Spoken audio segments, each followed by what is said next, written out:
right outside of Chicago where the Great Western Trail and the Illinois Prairie Path meet.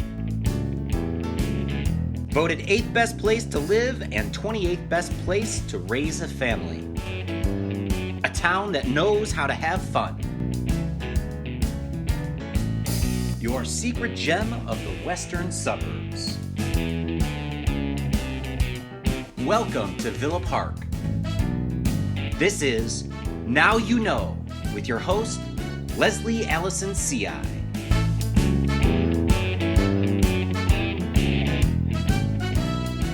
Hello, Villa Park, and welcome to another episode of Now You Know with Leslie Allison C.I. Given that this is Public Service Week, we have a very special guest today. We are here at the fire station number 81 in Villa Park, up on Ardmore Avenue, and we're here today with Chief Ron Rakosnik. Thank you. You're welcome. How are you today? I'm doing fine, thank you. Yeah, thank you. I'm so glad that you decided to let us do this interview. Come on in and take a look around. Sure. And I know that we might have that go off a little bit. You might be hearing the speakers going off. Yeah, we are. Sure. We are live. So, Okay. we All don't right. have And nothing. if you have to go, we understand. We'll let you know. You'll All know right. when I gotta go. Yeah. So first of all, how long have you been with the Villa Park Fire I Department? came to Villa Park in June of 2012. So I've been 2012. just shy of 10 years. All right. Yeah. Wow. Yeah. We're so happy that you're here. Yeah. I've had a great time here. It's been very enjoyable. We've done a lot of things, positive things, and it's been exciting. All right. All right. Tell me what made you want to be a firefighter, and when did you get started? So my father was a volunteer fireman for the York Center Fire District, and my brother was one there as well. So when I was a little boy, I'd go to the fire station with my dad, and kind of got the feel for it. And then when I was 18, just shy of 18 actually, in 1975, I became a member of the York Center Fire District. And I was there with my father, my brother, and myself in 1975. And then in How old were you? I was 17. Wow. Yeah, 17 look years at old. that. So I turned 18 in May. In fact, May 4th, which will be this week. During Happy this week. birthday. Thank you. And then in 1982, I became a full-time firefighter up in Wilmette, Illinois, up by Evanston. And I was there for about 2.5 years. That's where I met my wife. Today we're still married, 35 years or so. Wow. You should know that number. I you should. know. Yes, I should. I should. And then in 1985, January of '85, I became a member of the Lombard Fire Department. I wanted to come home, and I did. I became a firefighter paramedic in Lombard in 1985, and I retired in Lombard in June of 2012 to come here. So I was there just shy of 28 years. Wow. And then, so I retired from Lombard and came to Villa Park in June of 2012. So you refer to it as retiring, even if you're Yeah, I switching retired. a I did position. retire from Lombard, and then I wasn't ready to go. I still have some gas in the tank, so to speak. Ah. I love what I do. I really do. I have fun. I also, there are some stressful moments we have, but with my, I guess with my longevity, I deal with the stress pretty well, I believe. And I hope I bring a lot to the table for the younger guys to succeed in their career. So, but I've had a great career. I've been, when I left Lombard, I got promoted to lieutenant and got promoted to battalion chief, which is a shift commander. And I did that for, I think I was a commander for 7 or 8 years. And then I came here as the chief. So, All right. what a way to end your career. There you go. Oh, and my career will end here. Yeah. Yes. Yeah. All right. All right. Yeah. Well, I understand that you flirted with being a celebrity for a while there back in '94. Yeah, in 1994 we had a fire in Lombard involving a torchlight halogen lamp. It's one of those lamps that's like on a pole with the fishbowl upside down. We had a fire in town in Lombard, and the girl that had the fire, she was home, and she gave us a story that we weren't really sure about. I asked her mom if we could take the same type of setup, which was curtains, in an adjoining room with the same type of lamp, and we did a reenactment of the fire. And she said it. She turned the light on, and within 5 minutes, the drapes were on fire. This was going. The bedroom was burned. So we had some doubt there, to be honest with you, and so we reenacted it, and we had a clock and everything. And the reenactment showed that she was spot on. It was 5 minutes, and we had a well-involved fire with these drapes, and the entire room could have been going if we were in a room at the time. The good thing is she wasn't hurt. She somewhat witnessed the fire, and we reenacted it, and it was spot on. So we started doing an investigation with the halogen torchlight lamps. I got heavily involved with it. I was involved with UL Labs. They were involved with the story. We got involved with the company that makes these lamps. They're very inexpensive. They're about maybe $10 to $15 a piece. I have two of them in my house. I sent them out we found out that a lot of universities were having fires with these lamps, and when a student would go away to college, the parent or the grandparent would buy these lamps and give them to their grandchildren or children because they're inexpensive. But we were finding they were having fires in there. So we asked all these different universities across the country to be cautious of these lamps, maybe outlaw the lamps. And I think some of the universities did do that. UL Labs had asked me, what do you want us to do? And we wanted the halogen lamp bulb on the top of these fishbowl type lamps gets to be about 12 to 1400 degrees or more. People would throw socks up there. They would maybe put a blanket over it for, maybe omniance or whatever, and they would ignite quickly because they're hot. We even had an incident.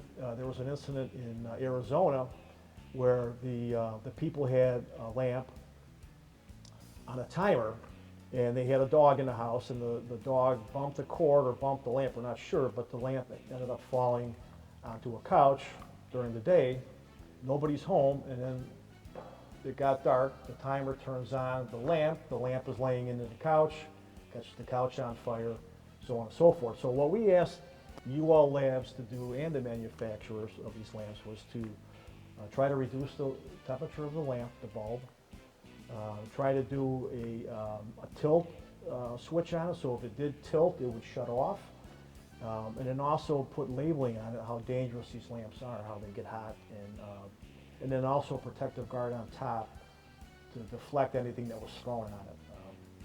Okay. So we found out, kids would throw their socks up there and nobody would know, and then when they turn the lamp on and then they walk away, there's a sock up there or whatever, a piece of clothing, and it catches on fire, and then if it gets high enough, catch the drapes on fire or maybe something on a wall. So it was a very involved investigation, these lamps. We found out there were like 30 million of them in the country, and a lot of them were made in China. But if we can save property and obviously save a life with our work, it's worth it all. So, and we don't know what we did, but I'm sure we did some positives, going forward. So it was very involved, to the point where it got picked up by local television. Allison Rosati with NBC Channel 5, Alan Kraszewski with Channel 7, and then it eventually made it to Dateline NBC, and then it even made it to Marketplace, a show comes out of Montreal, Canada. So it was a national story, international story from little old DuPage County of Lombard, Illinois. Wow. So we almost lost you to Hollywood. Almost. And then, there was discussion there a little bit about going on the Today Show with Katie Couric, and then We were ready to go, and then that was canceled last minute. So. Were they going to try to They were going to do a reenact? reenactment. Yeah, we were going to build a okay. stage and do the same Wow. thing we did. We did at Lombard. We did the reenactment at Lombard Fire Station down by Yorktown inside, and we filmed it. So we have the video of it, and then we shared that video with the local news channels and so on. So. Wow. Do you still have that video? I probably have it somewhere at home. Oh, we somewhere. might have to take a look at I that. probably have it at home somewhere. Right? I'm sure I can find it. Continue to save Yeah. lives So, because I'm sure. well, it was really a story that was very, very positive. Again, nobody got hurt, nobody got killed, and we think we sent a good message for which we should be doing. All of us should be doing. If we find a product that lacks safety or we know something about it, we should share that information and get it out, and hopefully save an injury, save property, save a life. We'll stand by when that goes off. What would Just, you say? our guys are going out now. Oh, Did you know that the Villa Park Fire Department was established by the Lions Club in 1925? A group of volunteers trained and answered fire calls under the direction of Frank Link, the first Villa Park fire chief. One of the volunteers owned a gas station on the corner of Monterey Avenue and St. Charles Road, serving as Villa Park's first fire station. hi again, Villa Park. We are here with Chief Ron, who just got back from a call. Not me, but our guys did, Yeah, yeah. your guys got a call. So we'll pick up where we left off. I Sounds was asking what you thought drew people into the firefighting profession. Well, I think a lot of guys or people are brought in because their parents did it, or like in my case, my dad did it, volunteer. So multi-generational. Multi-generational, yeah, absolutely. I think once you get a feel for it, you can't get it out of your blood. You really enjoy it. Every day is different. You meet different people. You're helping people. You're trying to make the town you work for better, safer. But I think every day is a challenge because we do a lot of different things. One minute we could be on an ambulance call helping somebody get up from a fall, and then we come back, and then maybe in a half hour we go to a garage fire, and then maybe overnight we're at another bad incident, a fire, a bad car accident. So everything is there's a lot of different. It's not the same event every day. Every day is different. Right. And some days are really good, some days are good, and some days have their bad points in them, and you've got to learn to overcome and try to make it better. But I think what drew me is my father. I guess it kind of got my interest. And then when I was able to join, it really got my interest to the point where I wanted to do it every day. And I've done it between Lombard, Wilmette, and here. I'm into my 30th, 40th year. Yeah. 40 years, full time. You put in my volunteer time or paid on call time with York Center. 47 years. That's amazing. So well, thank you so much. I appreciate for your that. But service. I've had a great career. I really have. I'll tell anybody I started off low on the totem pole, lowest guy, and now I've been a chief for 10 years. So I think you plant your feet and reach for the stars. Yeah, there you go. So I love it. and I think, not to get off subject here, but I think it's important that we continually train, continually get education. Things change. When I came on the job in 1975 as a volunteer, paid on call, things were a lot different than they are today. And what I mean by that, I mean everything was heavy. We didn't have aluminum ladders. We had, steel ladders. We had No fire- 911. We had no 911. We had fire hose. In fact, in 1975, so probably early 80s, there was a siren that would go off on top of the fire station, and to alert the fire guys.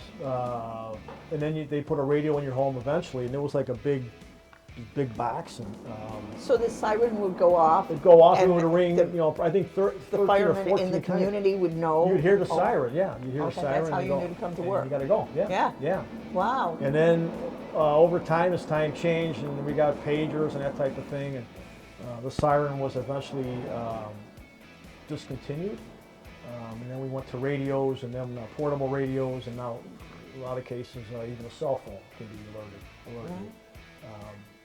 But me, I have a pager. I ask my wife. I go to bed with my pager every night. I have for the last umpteen years, and I do get up in the middle of the night and go out on some. We get a fire incident. I'm obligated to go, and I go, but I've had a great career. I really enjoy it. I really do, and I enjoy the people I work with. Well, we are so lucky to have you And, and all of your crew. I appreciate it. You know, and our guys, you know, manning is an issue in a lot of departments, but here especially, and we could use more manning.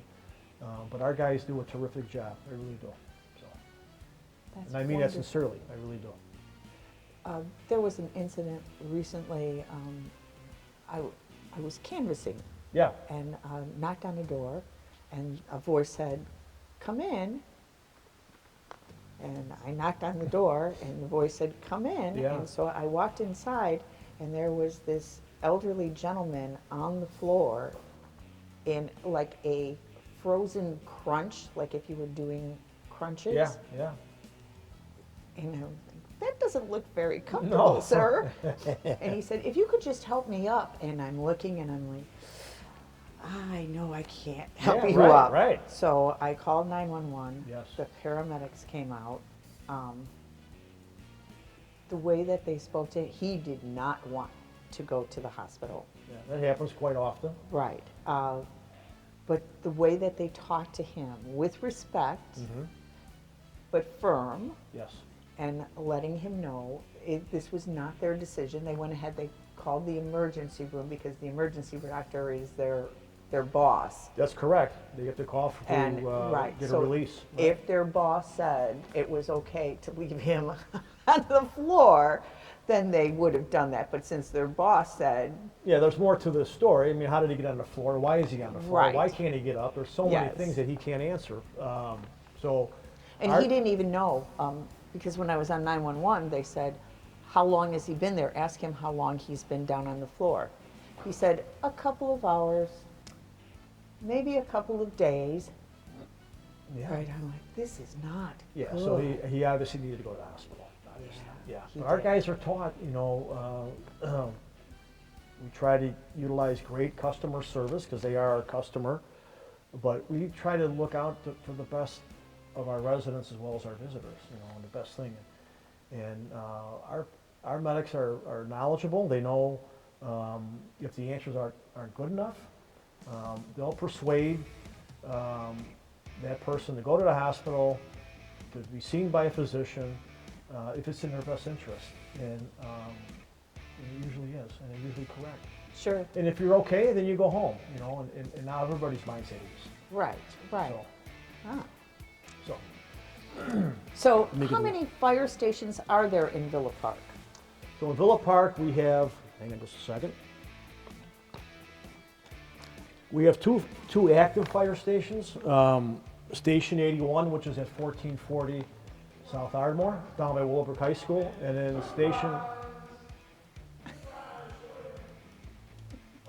Station 82, Fire Station 82 is up at 102 West Plymouth, up on the north side of town, just off Okay. the tracks. All right. So, and then we have a third station that was basically vacated many years ago, before I came, being utilized by Public Works now and Parks and Rec, and that's on Home Avenue, right down the street from Public Works and the Village Hall. I see. yeah. All right. So we have two are active, one that basically was been vacated. Okay. And is that enough for Villa Park? Yeah, I think station-wise we're good. We have one on the north side of the railroad tracks and one on the south side. We don't have an underpass. So the only thing that we could use more of is some more staff. Okay. Are we like talking firefighters? Or, Firefighters, yeah, fire, yeah. I think this is an issue across the board for a lot of municipal departments or municipal. And when I say municipal, I mean could be public works, could be fire, police. We all could use more people. When we're slow, but when we're busy, and here in Villa Park, on an average, we get about 9 or 10 calls per day, which comes out to be about 3,200 a year. And That's a lot. on any given call, for example, like an ambulance call, where our guys were transported, it's about an hour and a half time. Today we're at minimum manning. We have 6 firemen on duty, 3 at Station 81 and 3 at Station 82. So it's a bare bone minimum. We typically have about 7 most of the time, but over the summertime, vacation, so on and so forth, we'll be down to 6. Whoa. We could use 1 or 2 more per shift. It'd be great. Well, and you have a lieutenant that is So retiring. we have a lieutenant right now. retiring next week, May 4th. So Chris Gillen will be retiring, and so we'll be shorthanded again. Another guy short. We'll have a promotional ceremony end of next month. Eric Blaskovich will be being promoted to lieutenant. But we work very well with our neighboring towns, Lombard and Elmhurst and Addison to the north, Oak Brook and York Center, Oak Brook Terrace to the south. So when we're very busy or we need additional assistance, they'll come in and help us, and vice versa. When they're busy, we go help them. If any of us have a structure fire of some kind, all of the departments are there to assist. We have some guidelines we follow. We do a 20-minute rule, and where our guys can't be exerted more than 20 minutes. Really hard work, because it beats you up. So we have the neighboring towns that either go in with us or maybe support us. We come out, they go in, and like a rotation. We try to get into the operations or the tactics of it, but on a fire, we have a rehab where we send our guys to an ambulance that they'll check a blood pressure, check a pulse, see how you're doing, and they have to meet a certain criteria before they can go back into action, so to speak. So they get a bottle of water, because it does. Your adrenaline's going, and sometimes you don't realize how much you're using yourself, or how much stamina you're eating up. So. And there's a lot of exertion in the very beginning. The few 5-10 minutes, there's a lot of things going on, and you're doing a lot of things mentally and obviously physically that could take a toll. And so we do a rehab, and it's all documented. I get the report. As the chief, I'm accountable for everybody on any fire scene. When we get a fire incident in town, like the neighboring towns, we have a preset. We'll get 5 chiefs coming in. We'll get 4 fire engines coming in, 3 ambulances coming in, 2 ladder trucks, and a squad, which is about 32 people. So right off the get, we got 32 firemen that I'm accountable for, as well as trying to put the fire out. And so it's we joke about it, but it's organizing chaos early on. And early on, especially at nighttime and when we're most vulnerable because people are sleeping and so on, it can be very, very active and very serious moment until we get it mitigated. Wow. So, yeah. Is it typical that someone that joins the force, do they call it the force? Yeah. Okay. Department, force, yeah. Department? Yeah. Okay. At 17, is still here? No. To be on Villa Park in most towns, you got to be 21 Okay. now.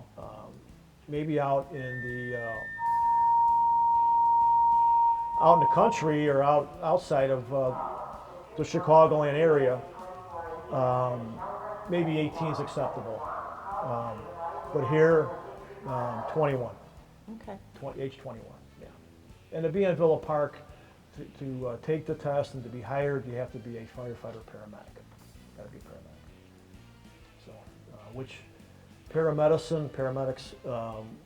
account for probably 75 to 80% of our calls, and the other 20% could be, fire alarm, a car accident, but 80% are EMS related, ambulance related. Yeah. All right. So.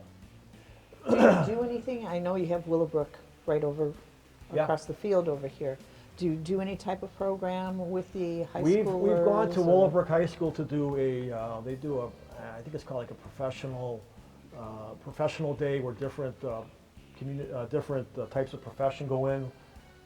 Career day, maybe it's called. Sure, something sure, like that. right. So we send one or two of our guys or firemen there. And we do have two lady firemen here. They do a great job.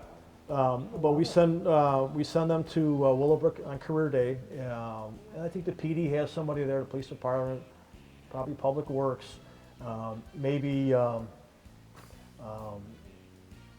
like a firm that's food firm, maybe Supreme Lobster, maybe send somebody there, maybe a law firm, perhaps. Maybe I don't know what they all are there, but I know we send people there to answer questions, hand out handouts, and oh, it'd be great to hire from within. When I say within, hire from within the community. It'd be great. Right, Yeah, right. it's great. or have some kind of Myself, I've lived in Lombard my entire life, but I lived in a part of Lombard where I attended York Center grade school.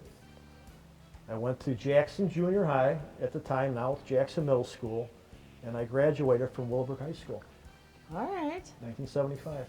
1975. So I've been in the community, either one, Lombard or Villa Park, for a long time. So, That's terrific. yeah, so I have a lot of friends here. So Awesome. So I'm looking around. I Yeah. don't see a firehouse mascot, or where's the dog? Where's the dog? I had the option to get a dog, a mascot, but if you can figure that we have 3 shifts, we operate on a 24-hour on, 48-hour off, so we have 3 shifts, red, gold, and black, or 1, 2, 3, however you want to say it. So if we had a dog here, he'd have 3 different families. How lucky. Well, that's true. Some I'm sure that he or she, what kind of dog it was, would probably be at Willowbrook on the ball field when they're playing baseball. But probably some of the guys one day would feed the dog correctly. The next day they may feed him table scraps. The next shift may forget to feed him. Who knows? Dalmatians were a dog that a lot of fire stations did have back in the day. But the Dalmatians back in the day, many, when they had the horses pulling the steam engines, the dogs led them to where they had to go. So the horses followed the dog to where they had to go. So, but it kind of carried on. And then- why Dalmatians? Do you I don't know why. I don't know why Dalmatians? Dalmatians. I don't know why. I really don't. I think it's a cool looking dog, but I don't know why. I do have to show you. I did wear my Dalmatian. So now some departments had ducks and that type of thing, but yeah, I could have done it, but I didn't do it. Ducks. Yeah, ducks. Yeah, Ducks. yeah. Okay. Hired ducks. I'm sure anything, but yeah. So well, we don't have a mascot. Okay. We do have Sparky, but he dresses up for like open house. Well, that's nice. Yeah, That's so- kind of a mascot. And he's kind of like a right? mascot. He's got a. And he's kind of a Dalmatian. He's right? a Dalmatian, yeah. All He's right, a Dalmatian. all Yeah, right. yeah. And well behaved. Sometimes. Yeah. Oh, no. So tell us about a typical work week schedule here. Well, in my case, I don't work on shift any longer. I'm a 8 to 5 guy, office guy. I'm not on a 24, 48-hour shift. So at 5 o'clock, 4:30, 5 o'clock, I do go home. But I'm always on call. I live close to town here. But typical fireman shift, they come on duty at 7. They would take their equipment off of the shelf over here, put it by their rig. They would check their rig, do a quick check of it. I am a proponent of exercising, so I want all my guys to stretch. So they'll go downstairs, 7:15 or so, and stretch for about a half hour. And then they'll come up, maybe they'll grab a piece of toast or something, and then they'll come back out to their rig and do a thorough check of their rig. And then if there's any training to be done, the guys will train. We train a lot here, either book work or watching a video or hands-on. A lot of hands-on stuff we do here. We've been doing a lot of hands-on work. We did up at the garden station where they're going to build the garden station now. Those buildings were all vacated, so did a lot of training with Elmhurst there. And then when training's over, the guys will have to when we're doing all of this, we still go on calls. So if a call comes in, they got to drop what they're doing and go on a call. That's number one. And then we'll do fire inspections in the afternoon, perhaps. And then we call them company inspection because you're together with your 3 or 4 people, whoever you have. Excuse me. And then around 3:30, the guys have the opportunity to go downstairs and do a workout, lifting weights, treadmill, whatever they want to do. And then when that's all done, they'll clean up. At some point in there, they've gone grocery shopping to get their food for the day. And then around 4:30, 5 o'clock, they'll make dinner. And they'll clean up the dinner. And then after that's over with, they have the night to themselves, so to speak. A lot of times they'll watch television. Sometimes they'll go out and maybe play basketball in the back. They may go for a walk around the area here.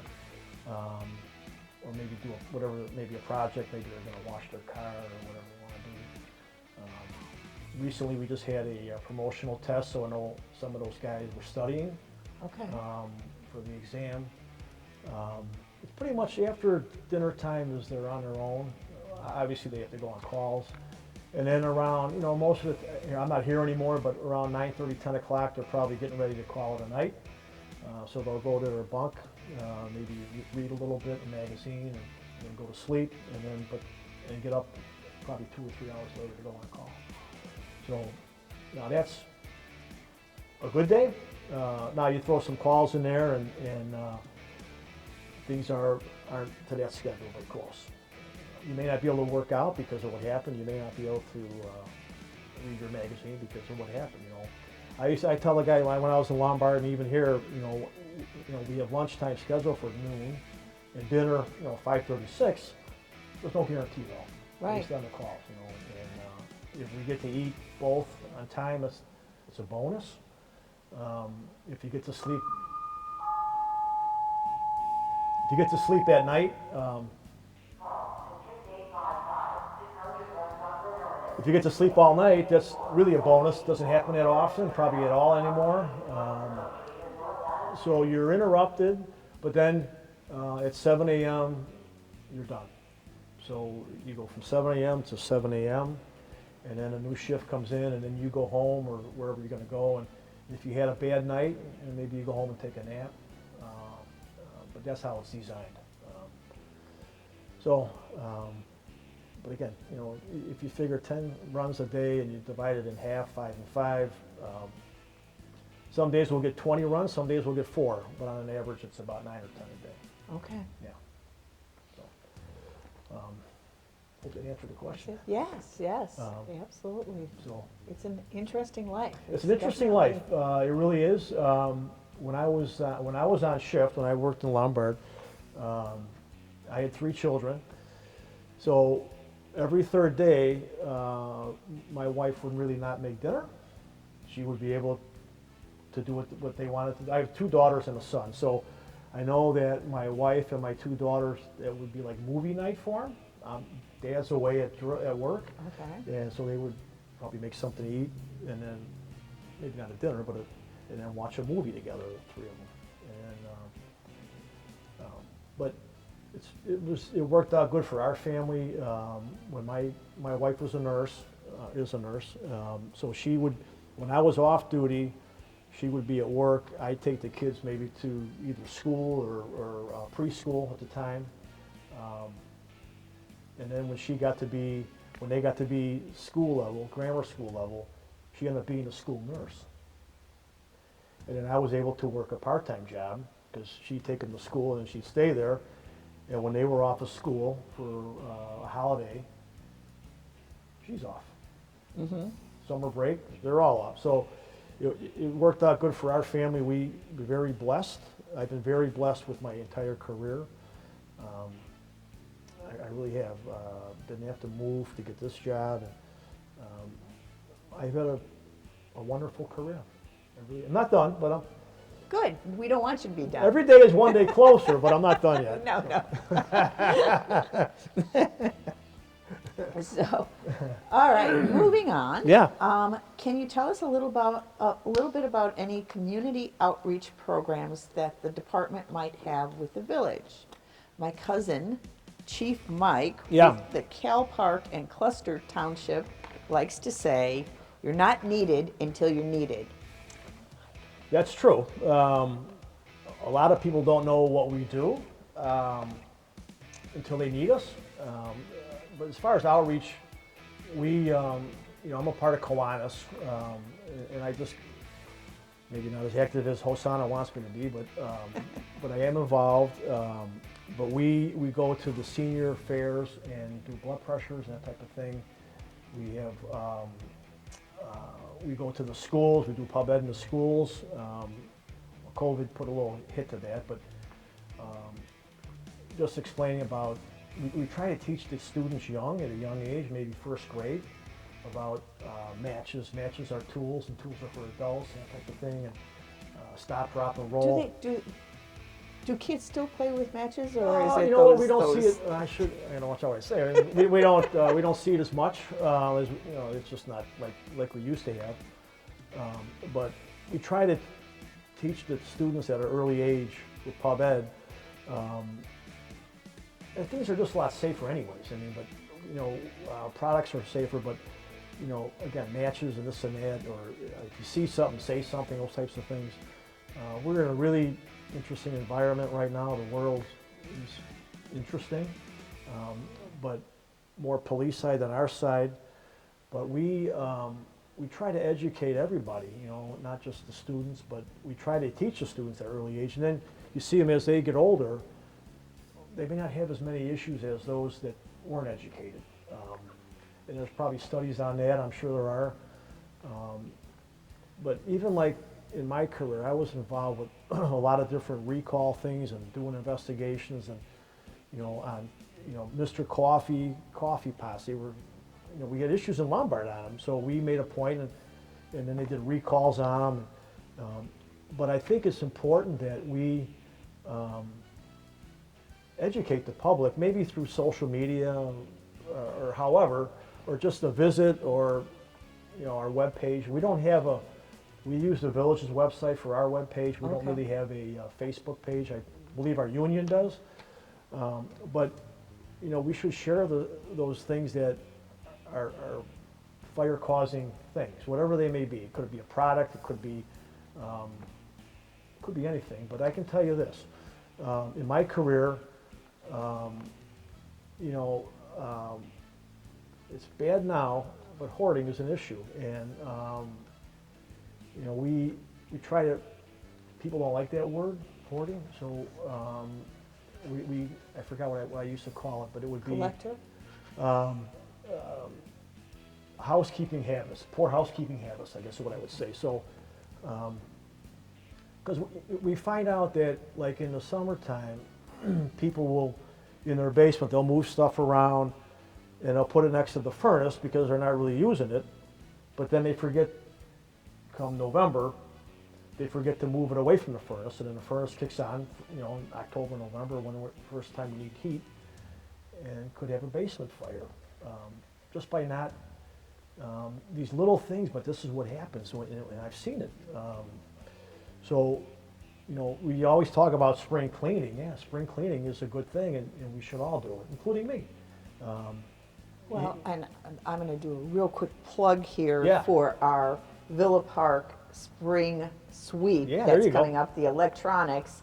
That's going to be Saturday, the 21st. So whatever you got down in your basement or in your garages or that That extra you bedroom, don't need, yeah. right? Get rid of Please it. bring them that Saturday to the Right. Spring Sweep that will be on Home Avenue from 9 until noon. So now you know. Right. So another thing real quick, like a dryer vent. Dryer vents, people, they take the little dryer container in your dryer and, the lint, but you still have a pipe that goes up. I don't know, the more bends you have, the worse it is. So it'll build up over time. And I remember I used to tell Jan Fiola when she was here, because she had like three daughters, I believe, and they're always washing their clothes and doing laundry and so on and so forth, and to clean the dryer vent, not just the lint vent, but the vent pipe, clean it out once or twice a year. If you have a lot. Really? Yeah, and How do you do that? I mean, I wouldn't know how well, to do you gotta, that. to do it right, you take the dryer and pull it away from the wall and get into the pipe and clean the pipe. Okay, It's probably a 4-inch aluminum pipe I will add that. going to up my- and it vents to the outside. But we've seen them where the whole entire pipe is clogged with dust or with lint. Yeah. So the heat can't go anywhere, it can't go out, so it goes the least path of resistance. It will go into the dryer itself and catch the clothes on fire. We've seen it many times. So just a quick one. I'm putting this on my honey-do list. So yeah, there you go. Greg has another job You know, coming up. and even like with me, all three of my children are grown and moved out, but I still go through mine probably once a year. It's just my wife and I at the house. So, Okay. we just clean it, yeah. Wow, So- I really don't Well, even people wouldn't want think to that. imagine what's Right. Yeah. And if it's clean, good, but now you know. right. Now you Yeah, know. now you know. Now you know, Now you so- know. See? Okay, so what are some of the most common misconceptions about the fire service? Well, I think people think that the firemen don't do anything, they lay around, and that's not true. Our guys, they do a lot, they do. Our guys, they train, they inspect, they go on calls, they live here. They do blood pressures. If somebody were to come in right now and say, "Can you check my blood pressure?" Yeah, come on, I have a seat. We'll check your blood pressure. We're here for the people, and don't be afraid to call us, even if it's the most silliest thing you think it might be. But our guys are well trained, excellent customer service, really, and most of them, if not all, are in good shape. But I think misconception, people, I think, sit around playing cards, and not doing it. That's so far from the truth. It's terrible. What was Dennis Leary's show? Oh yeah. Yeah, I remember that. I don't know. Oh, I love that show Yeah. too. I can't think of Yeah, the he name was an of it interesting right guy. now. Yeah. So, hope I answered that question. Yes. All right. Next question. Well, we kind of touched on that Yeah. about social media or Yeah. websites. So the village kind of handles we that kind of for go through. We you. use our public information officer, Donnie Paisano. He's a new guy. He just started with yeah, us right, about right. a month ago, not even. And so he'll put stuff on our webpage, that whatever we choose. And last year we didn't have. I think the last 2 years we didn't have an open house. This year we will. If all goes well, it's usually in October, the second week in October. So is that like a tour of the whole? Yeah, the state. It's a Saturday. It's open from noon to like 3 o'clock. We have events going on. We have night core here. We have different things. We do a little burn cell outside. All the firemen are here. It's a great event. We typically get between 300 and 400 people that come through. Wow. If the weather is nice, we do well. If it's not so nice, maybe not. But on an average, probably 300 to 400 people. Yeah, That's terrific. yeah. So Saturday, yeah, it'll be on a Saturday. And I know that when the village does the big rigs, Big rigs with kids, yeah. that's the fire truck is always. We always have a one fire of- engineer as well. Yes, yeah. right, exactly. That's correct. And the kids love it. We do block parties. Our guys will go to a block party. bring the engine and the ambulance to a block party if you request it. And you can ask the firemen questions or paramedics questions, whatever you have. Sometimes the kids will be able to go inside and sit down. Wow, I Yeah. didn't know that. Yeah, the block That's party, really yeah, cool. yeah.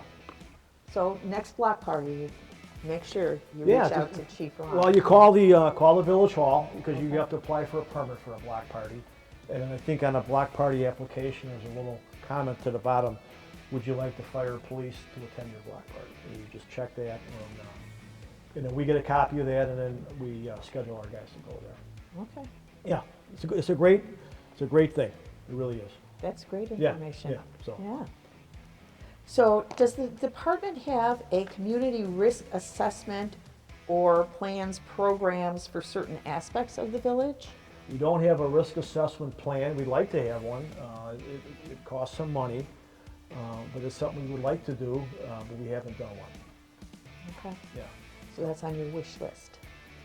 yeah. Yes. Right. Okay. It is.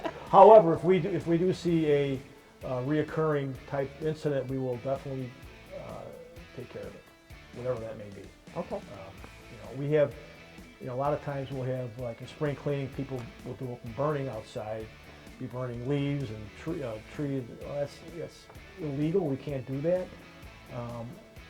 So that could be a risk assessment. Could be kind of, but because you can't, you can open burn. You can do I should say a control burn. Two or three logs in in an enclosed case or screen, like a screened-in barbecue pit type thing. But some people, they stretch it. They'll burn, construction material. They'll burn freshly cut tree limbs that are green. They cause a lot of smoke. Right. And it, if it obstructs a neighbor, or it's obviously a neighbor dispute going on, or causes somebody to have an issue with the smoke, then obviously for sure, whatever it is, we're going to put it out. But we have an ordinance on it. It's on the webpage. What can and can't be burned in a outdoor burning pit. Okay. So, and if you can always call and ask us, we'll tell you what you can and can't do. But it comes up every year, and we try to address it. Yeah, I bet maybe more so this spring because it's been a chilly spring, so people want to I probably wish get summer would come out. already. Yeah, right. But like in the fall, a lot of leaves, and leaves draw a lot of smoke. Right, Cause a lot of right. smoke. Right. So, So, do you have a Knox box program? we do. We have a All right. Knox Box program. The Knox Box program. What is a Knox Box Yes, program? right. So the Knox Box, you'll see them on a lot of commercial buildings. It's a little black box. It's probably about, 4 by 4, maybe 2 or 3 inches deep. And inside that box is a key that'll get us into whatever building we want to get into. So the outside key is a key that only we have to get in, but it allows us to get into a building that we can't. So the Knox Box program that we have here for our residents is, let's say for example, a loved one of yours had a broken hip or something like that, and was unable to get to the door, or to let the firemen if they were to be sick or fall. So they would call 911. We would get to that home. We would put that Knox box on the front of your house. We have a hook that goes around the door, on the door. So we open up the Knox box and we're able to get inside your home, in this case. So to get those Knox boxes, we have about a dozen of them. You just call the fire station here at Station 81, and that number is 630-833-5350. More than likely, you'll talk to Mary. Mary's my administrative assistant, if it's during the week, and she can give you the number or the information you would need. There's no cost to it. However, we have about a dozen of them that we disperse to the community, and it's basically a first come, first serve. So I think right now we don't have any remaining right now. Wow. However, we'll do a follow-up. We'll call those that do have the Knox box to see if they still need it, and if they don't, then we'll go pick it up, and then we'll have some in our storage here to be handed out. So when you were to call Mary, and Mary could check to see if there is a box available or not. Okay. So it's a great tool. It works out terrific. There's no cost. Now, the only thing that could happen is if you needed it right away and it was going to be a long-term thing, we may ask you to buy your own. And that would be about, they're about $250 a piece. And we would help you to make that purchase because we have to make sure our key will fit in there. Because our key will fit into our Knox box, but our key will not fit into a Knox box in Lombard. Different key. Oh, So okay. vice versa. Their key won't fit our boxes and ours won't fit there. So it's just for the Villa Park Fire Department. All right, so if someone wanted to purchase one Yeah, for their own home, yeah. they would do the purchase, then they would call you to They would come contact out? Mary. Mary can give them the information on how to do that, where to buy it from, how to buy it. Because we have to give them a certain number so that key matches our key. And then they would purchase it. When the box came in, they would call us. We would go to that house. Whatever key we're going to put in there, we'd make sure it works. And then we put it all on the door and take about 10 minutes. Sounds, I have $250, it sounds like cheap Yeah, insurance. yeah. Right, to make sure and then, everybody is safe. then if you wanted to make a donation, and when you were done with it, you could donate it to the fire department, and we can give it to somebody else going forward. Oh, Yeah, I like it, so- I like it, You probably can't send it back, but right. you could make But a you could donation. donate, right, Yes, and people have done that. that's very Yeah, nice. so. Right, terrific. Now, for commercial buildings, do they do the same thing? Same thing in yeah. If you have a fire alarm system in your building, it's required to have an outside key box, Knox box. Yeah, Okay, yeah. all right. So, The Vial of Life for Health, yeah. can you talk a little bit So about that? we have the Vial of Life. We don't use them as much as we used to, but the Vial of Life is just a vial that we used to put in the refrigerator. I think we still do. It goes on top of the refrigerator door now. But in that Vial of Life is information about your family medication-wise. So, for example, if you took all these different meds and something were to happen to you, God forbid, and we asked your husband, what kind of medications does she take? I don't know. We get that Vial of Life because everybody's got a refrigerator. Good, Kev? So in there, we go to the refrigerator. We used to put them inside. I think now we're putting them on the outside with a magnet. But so we go right to the vial, right to the refrigerator, get the Vial of Life, open it up, and we see you take this med, this med, this med, this med, this. And this is your medical condition. These are conditions you may have. So you could be maybe a diabetic, and all you need is sugar. So okay, we give you some sugar, and then you come around. So, Yeah. We've used them a lot. Back when I was a medic, and I was a medic back in my day for 29 years, we used them a lot. And they do work. It's something simple, but it does work. All right, and that's something that's here? Yeah, at we can get it from here. Yeah. Okay. Just contact Mary. Mary can give you to our EMS coordinator, and then they can get you that information.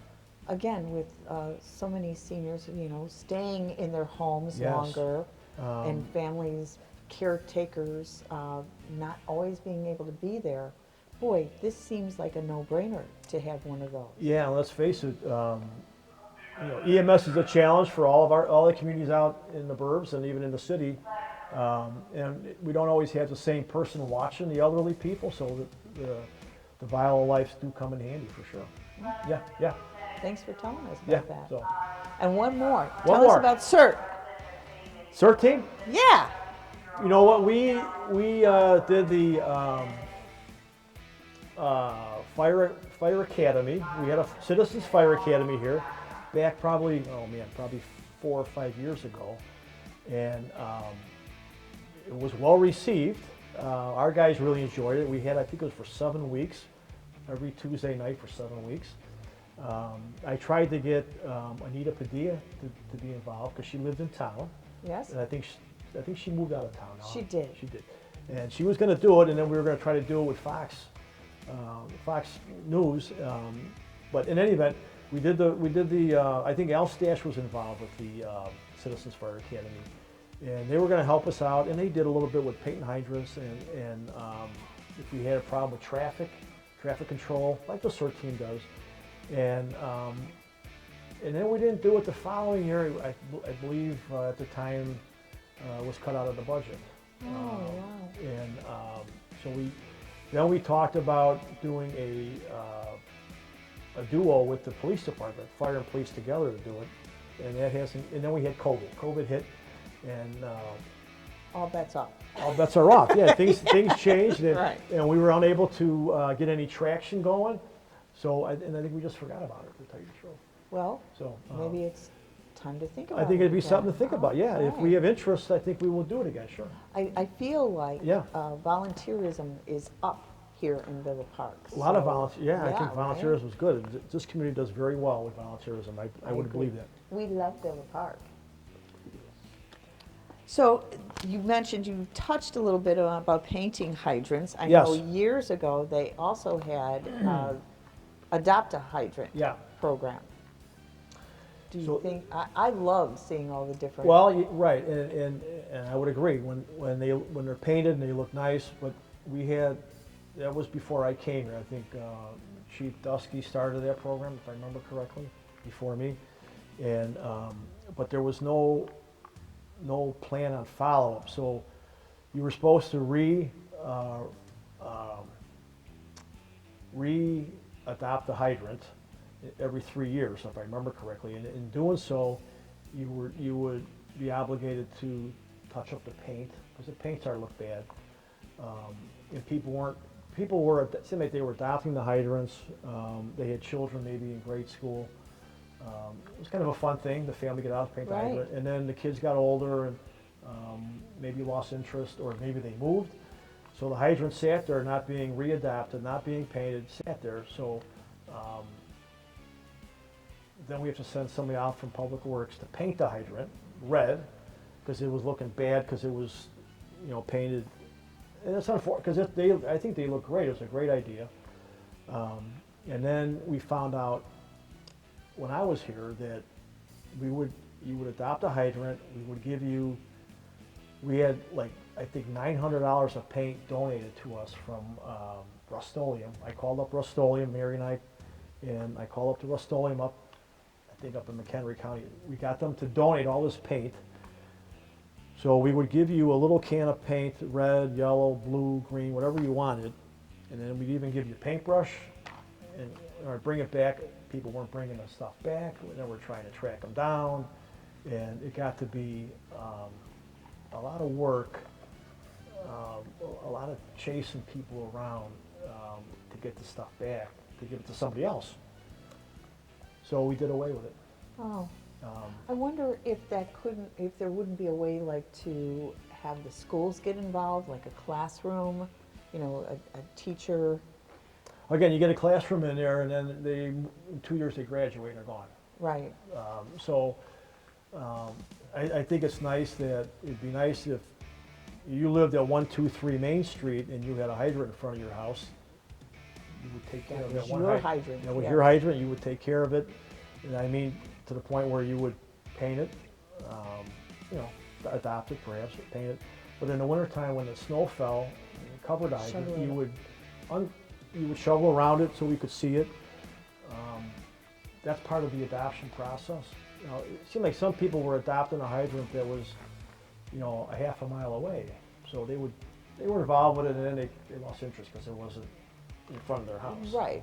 You don't see So it. I think all if the it's in time. front of your house, I think that's a good idea. But we try to use good paint, Rust-Oleum paint for the hydrant, instead of somebody putting a latex paint that's going to peel and chip. And so we want you to use certain paint. So we would give you the paint, but just bring it back, and not everybody would bring it back. Mhm. So it got to be more, you could say a headache, but it got to be a headache. Well, if anybody has any ideas on Yeah. how to bring back this program and make it viable again, Chief Ron, you'll find him. Well, yeah, Just ask him. I'm always around, Tell but him, it's a great idea, and I think the kids and the families got really into it, and there was some fantastic looking. I know, We used to right? we would have pick the best hydrant, and we would have this drawing, and it was terrific. But people lose interest, and then they start to look bad, Well, before they look really bad, we painted them red. Right. So scrape them and paint them. So All right. All right. I'm not saying it's out of the question. I think it's a great thing, but it's just sometimes it's hard to manage. Sure. So So, how can the residents of Villa Park assist the fire department? Is there a? there's a lot of things they can do Yes. to make it easier for us. For example, if you have your address on the front of your home, which you're supposed to, it should be a certain size. Make sure there's no brush covering it, like a tree, and make sure we can see it. It's clear from the street. If you call the ambulance or fire engine at night, put a light on so we can see the address. Those are huge, huge things that would assist our, because not, we know where all the roads are, but we don't know where everybody's home is at. We'd like to, but we don't. So whatever you can do to make it easier for us to find your home, or maybe even a pizza guy to find your home when you deliver a pizza. Right. Make sure we can see your address. We ask you to have a number, not to be cursive writing, like 127, 120. No, have 127 or whatever it is, and so we can see it from the road, and a light on it. Also, like I mentioned about the fire hydrants, in the wintertime, even in the summertime, there's you got a bush around it. Make sure we can see it. We pretty much know every 300 feet or so is a hydrant in most cases, but not every case. But it's just easier if we know we can see it. Right. Don't hide those. Don't hide them. Please don't hide them. Sometimes people bring out their garbage and they'll put the garbage and they'll surround a hydrant and we can't see it. We might need it, maybe not, but make sure we can see it.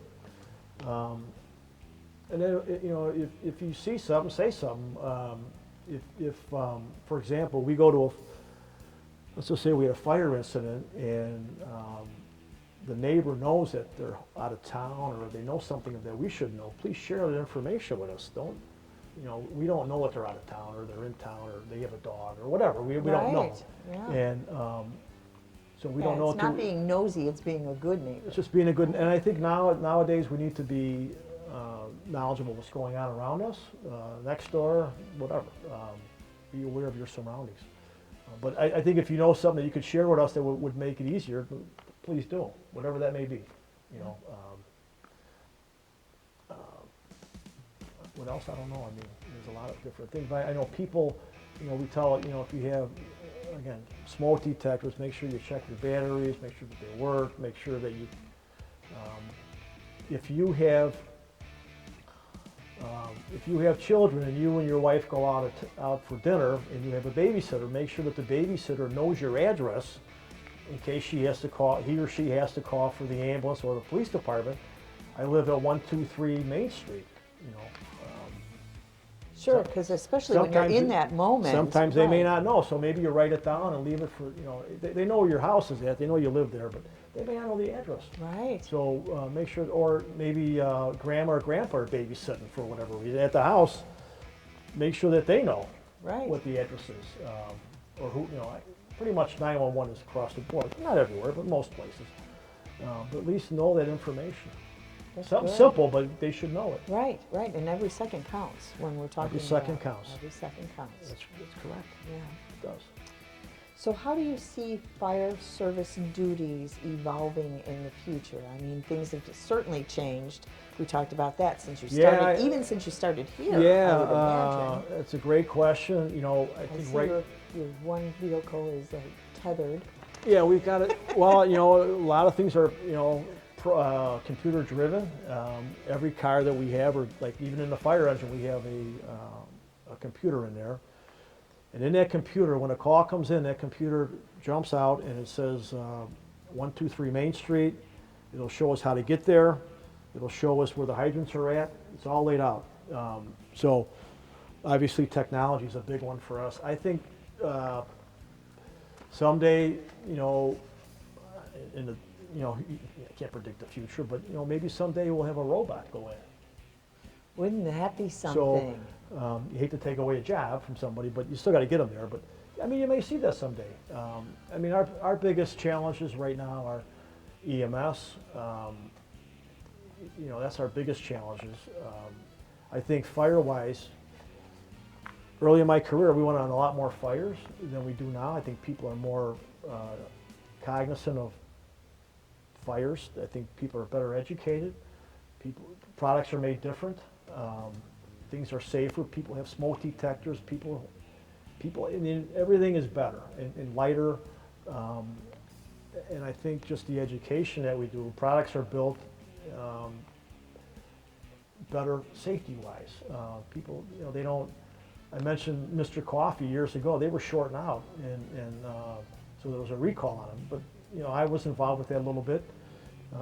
But that's how we fix things. We make them better by people saying something. And even like smoke detector. Now, back years ago they had no detectors. Then they started with the battery. Now it's hardwired. So what does that mean? That means that it's connected to your power.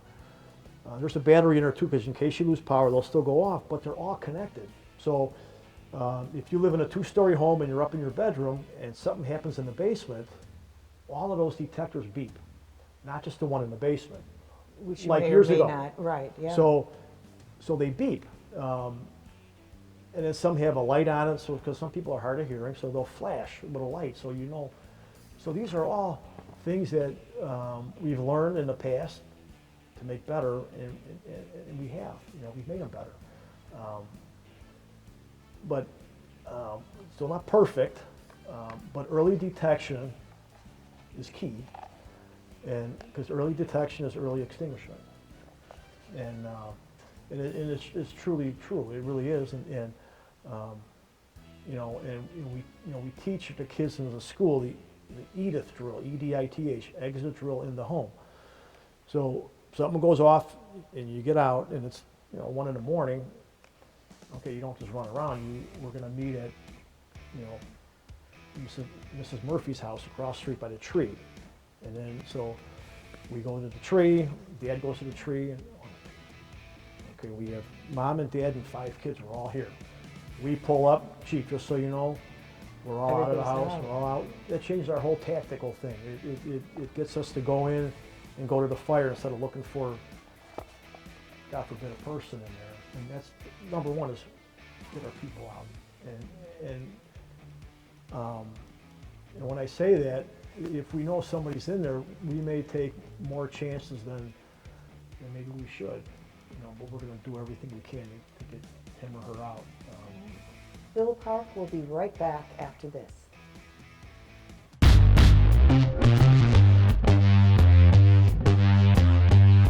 I'm here for you. Yo estoy aquí para ti. I'm here for you. I'm here for you.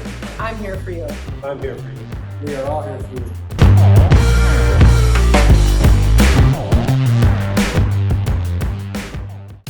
Hey, Villa Park, you're watching Now You Know with Leslie Allison, CI.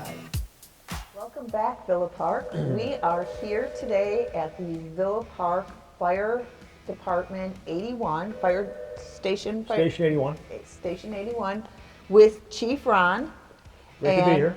And we're kind of wrapping up this interview, but I have a few more questions. Absolutely, sure. So, does the department offer a CPR training program? We do. We have, I think, 4 or 5 CPR instructors.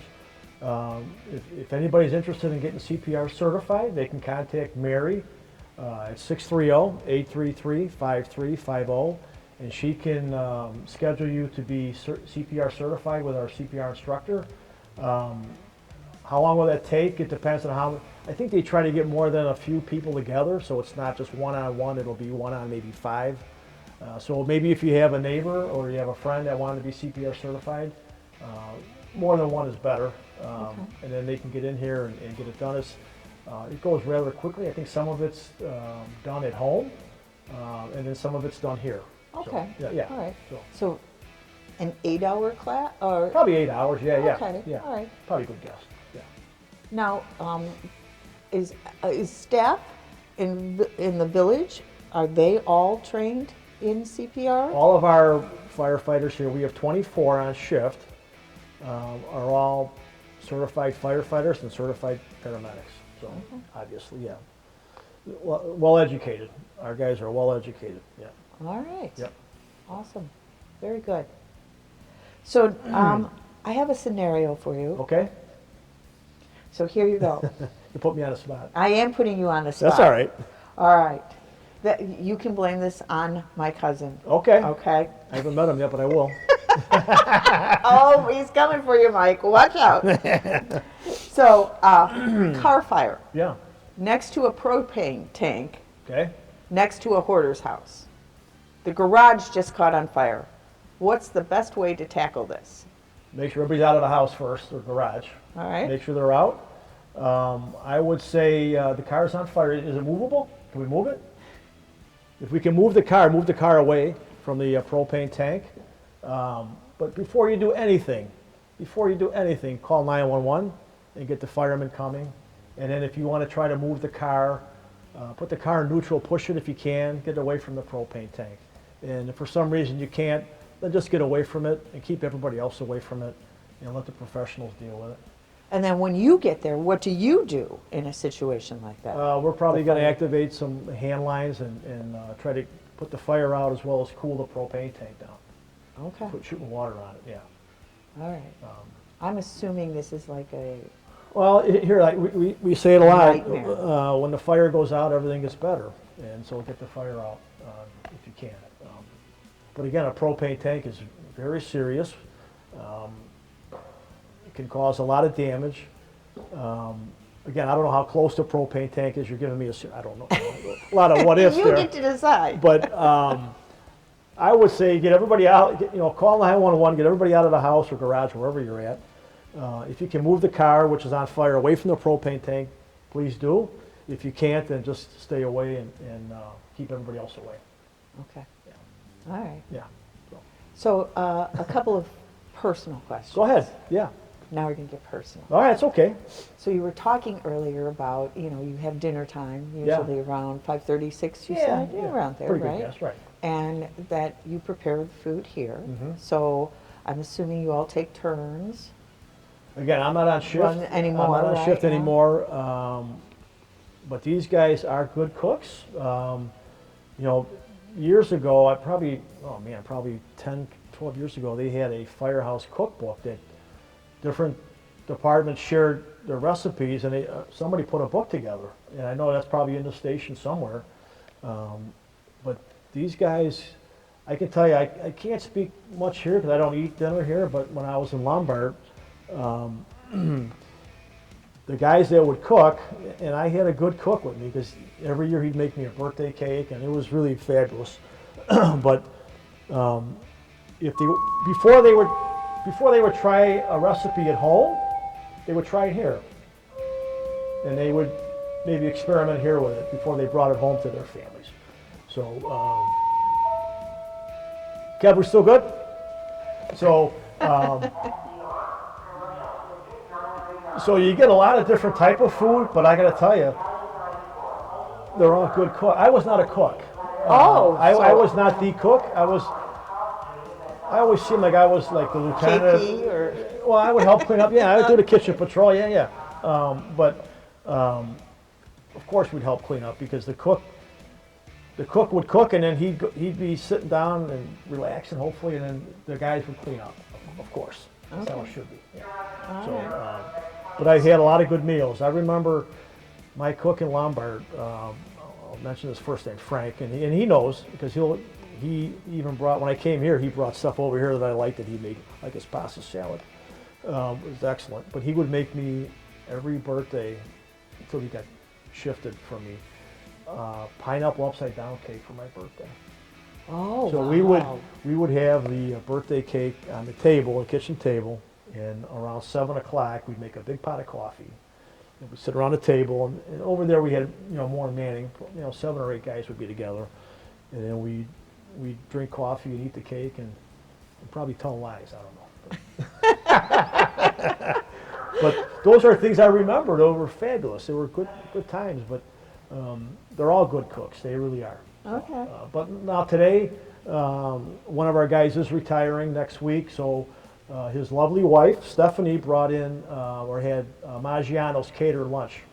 So these guys right now are having Maggiano's. Nice. Yeah, so, Nice. yeah. So, Is there a shout out? yeah. There you Give go. Maggiano's a little Yeah. shout. So, anyways, so, All right. it's all good. So, What's that? brace yourself. I Okay. think I know this question, but go ahead. So, have you ever appeared in one of those infamous firefighter calendars? One that I can talk about or no? No. I've never appeared and I've never been asked. Really? Never been. No, never been. But I've seen them, but I've never been asked. All right. All right. But that's a good question. Yeah, right, yeah. That's right. There's still time. You haven't retired yet. Yeah, but I'm getting old. There you I'm getting go. up there. What do you think, Villa Park? Do we want to see Chief Ron on a calendar? I think we do, right? I want to see those likes. Everybody needs to hit like. That's a good one. All right. So as we conclude, Yeah, yes. any last thoughts that you'd like to share with Villa Park in 2022? I appreciate you doing this, and if there's ever any questions that the residents or visitors or businesses have in town for us or me, please email me or call Mary. I answer every question I have. I answer every email I get. No question is ever a bad question. I learned that in high school or in school. Got a question or got an idea or just curious about something, don't hesitate to call or email. Please do. Thank you so much. Thank you. It was a pleasure interviewing good. you today. Uh-oh, our guys are going out. Thank you, Villa Park, for tuning in today. Obviously, you can watch this on Comcast Channel 6, as well as AT&T Uverse 99. We look forward to seeing you again. And now you know Chief Ron. Thank you. Today's episode has been brought to you by the Villa Park Cable Commission and has been dedicated to the brave men and women of the Villa Park Fire Department. Catch all new episodes of Now You Know with Leslie Allison CI on Comcast Channel 6 and AT&T Uverse Channel 99.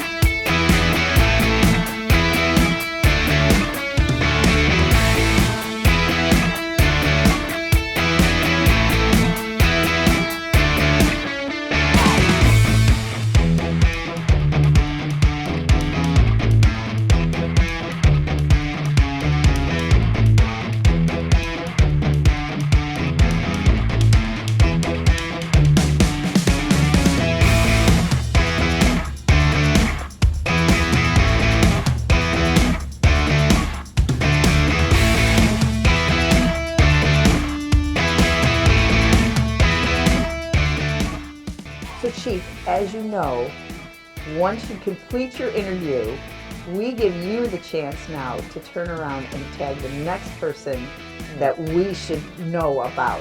So, Okay. who are you going to tag? Good question, but I'm going to tag Villa Park Police Chief Mike Rivas. All right, Mike, we're coming after you, Chief Rivas. See you next time.